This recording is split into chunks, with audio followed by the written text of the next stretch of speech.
Hello বন্ধুরা, আমি লিখনা। আজ আমি আপনাদের নিয়ে যাব এক আবেগপ্রবণ এবং রক্তক্ষয়ী ইতিহাসের পাতায়, যেখানে ভালোবাসা আর প্রতিহিংসা একে অপরের মুখোমুখি দাঁড়িয়েছে। হ্যাঁ বন্ধুরা, আজকে আমি আলোচনা করব প্রিন্সেস এজেন্ট অর্থাৎ রহস্যময় সিজন 2 নিয়ে। চলুন তাহলে শুরু থেকে শেষ পর্যন্ত দেখে নেওয়া যাক কী ঘটেছিল সেই বরফ হ্রদে আর তার পরবর্তী দিনগুলোতে কী হয়েছিল। ভিডিওর শুরুতেই যাকে দেখি তিনি হলো যুগেও। দায়ুং সাম্রাজ্য অত্যন্ত শক্তিশালী এবং প্রভাবশালী। যুগে পরিবারের চতুর্থ সন্তান। সে ছিল কিংসাং কোটের উত্তরসূরি, যাদের প্রধান কাজ ছিল সম্রাটকে রক্ষা করা আর তার শত্রুদের নির্মূল করা, মানে সম্রাটের হয়ে সমস্ত কাজ করা। কেননা কিংসাং কোট ছিল সম্রাটের অনুগত। এই হলো ইয়ানসুন। আমরা দেখেছি তার পরিবারকে সে কীভাবে হারিয়েছে।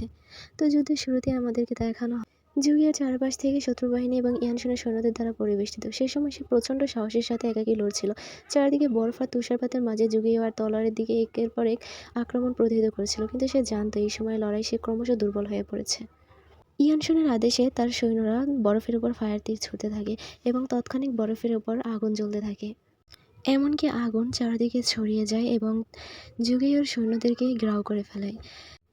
এরপর ইয়ানসুন একের পর এক তীর ছুটতে থাকে যুগি এবং তার সৈন্যদের উপর, এবং যুগের সৈন্য অর্থাৎ যখন তার সেনাপতি দেখেছিল যে সে তীরগুলো আসছে এবং সেগুলো যুগের দিকে যাচ্ছে, তৎক্ষণাৎ সে যুগিয়াকে বাঁচানোর জন্য সামনে গিয়ে দাঁড়ায় এবং সমস্ত তীরগুলো তার শরীরে বিঁধে যায়, যার ফলে সে সেখানে মৃত্যুবরণ করে এবং তার উপর থেকে পড়ে যায়। এরপর আমরা চুচিয়াকে সেখানে আসতে দেখি, অর্থাৎ সে বরফ হ্রদের মধ্যে পৌঁছে গেছে এবং সে ইয়ানসুনকে থামানোর চেষ্টা করছে। চুচিয়াকে দেখে যুগিও বলে, চুচিয়াও তুমি এখানে কেন এসেছো, এখান থেকে চলে যাও। কিন্তু চুচিয়া যুগিয়াকে বলে, না, আমি তোমাকে ছেড়ে এখান থেকে যাব না, আমি তোমাকে নিয়ে এখান থেকে ফিরবো। কিন্তু যুগিও বলে, না চুচিয়া, তুমি এখান থেকে ফিরে যাও। চুচিয়া তখন ইয়ানসুনকে বলে, ইয়ানসুন, তীর নিক্ষেপ করলে আগে আমার দিকে করো, তারপর যুগিয়ের দিকে। তখন ইয়ানসুন একটি তীর নিক্ষেপ করে এবং সেটা গিয়ে সরাসরি যুগিয়ের বুকে বিঁধে যায় এবং যুগিও সেখান থেকে নিচে পড়ে যায় এবং চুচিয়া দৌড়ে গিয়ে যুগিওকে ধরে এবং যুগিওকে বলে যে, যুগিও, না, তুমি আমাকে ছেড়ে যেতে পারো না, এখান থেকে আমরা একসাথে যাব, তুমি বলেছিলে আমরা একসাথে এখান থেকে ফিরবো। চুচিয়া তখন বুঝে গিয়েছিল যে ইয়ানসুন তাকে শুধু ফাঁদ হিসেবে ব্যবহার করেছিল যুগিওকে মারার জন্য। তাই সে ইয়ানসুনের উপর খুব ক্ষিপ্ত হয়ে যায়, কিন্তু সে যুগিওকে বলে, আমি তোমাকে ছেড়ে এখান থেকে যাব না, এর আগে তুমি আমাকে বাঁচিয়েছিলে, এবার আমার পাল্লা তোমাকে বাঁচানোর। কিন্তু যুগিও বারবার বলছিল, চুচিয়া, তুমি এখান থেকে চলে যাও, আমি কখনোই বদলাইনি, বরঞ্চ আমি সবসময় তোমার ভালো চেয়েছি, তুমি ভালো থেকে এবং তুমি এখান থেকে নিরাপদ জায়গায় ফিরে যাও, ইয়ানসুন তোমাকে দেখে রাখবে।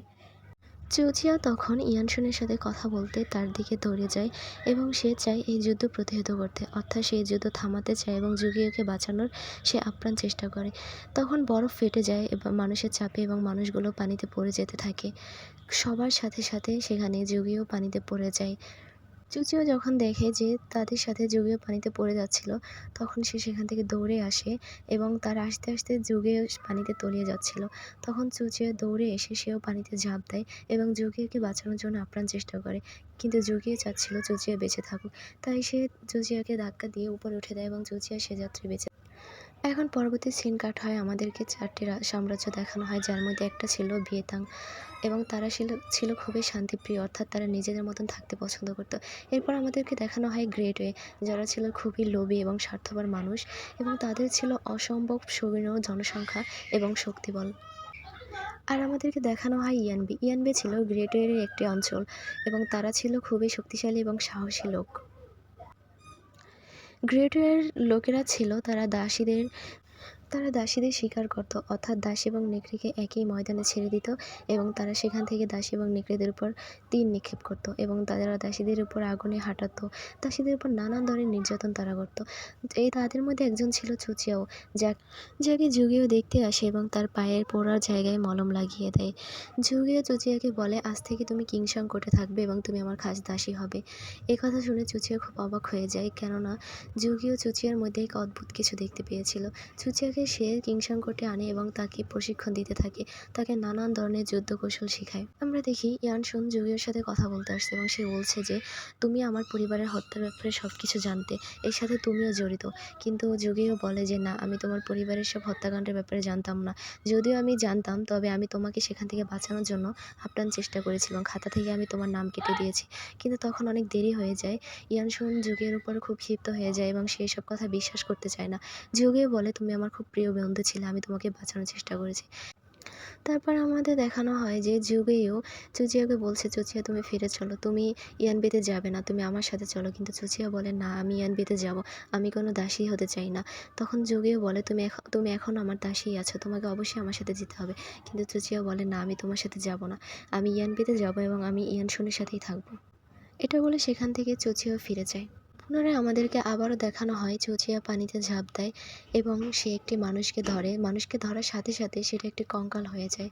অর্থাৎ সে বুঝতে পারে না যে সে কাকে ধরছে। মানে সে যুগীয়কে বাঁচাতে গিয়েছিল, কিন্তু সে যুগীয়তে পায়নি। সেখানে পেয়েছে সে একটি যুগের পরিবর্তে একটা কঙ্কাল। যাকে দেখে চুচিয়াও খুব ভয় পেয়ে যায় এবং সাথে সাথে সে চিৎকার দিয়ে ওঠে। মানে সে এতক্ষণ স্বপ্ন দেখেছিল।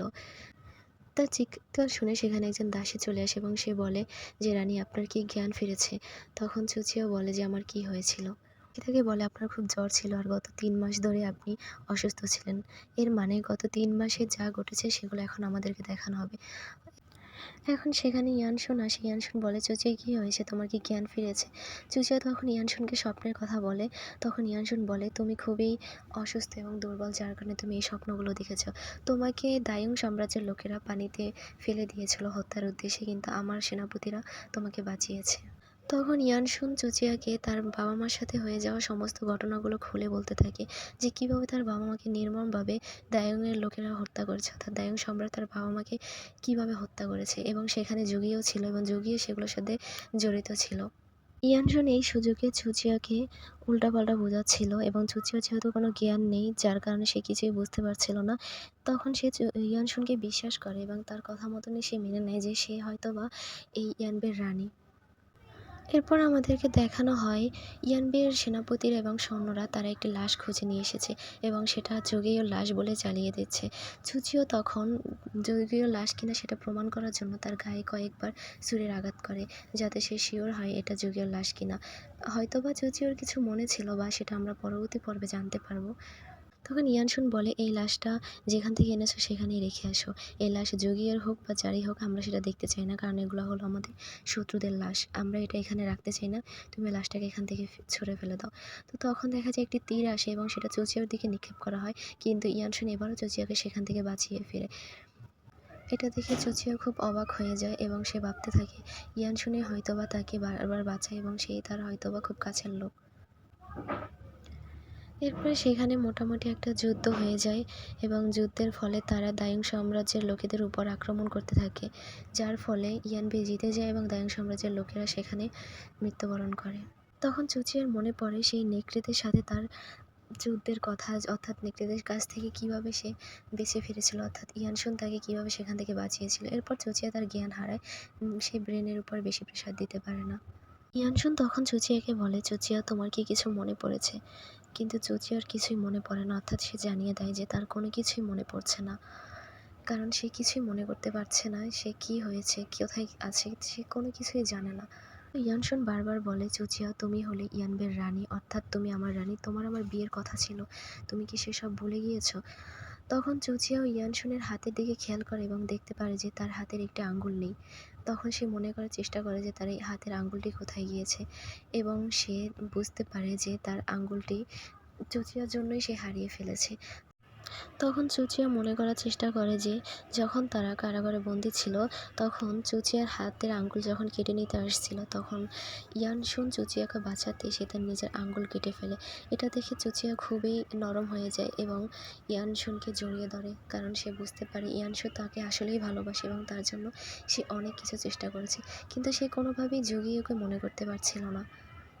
এরপর আমাদেরকে দেখানো হয় সেই বরফ হ্রদকে, যেখানে দুজন কিছু একটা খুঁজছিল। অতঃপর তারা একটি মৃতদেহ খুঁজে পায়। সেই মৃতদেহটিকে নিয়ে তারা তাদের আস্তানায় চলে যায়, মানে যেখানে তারা সব কিছু আলোচনা করে।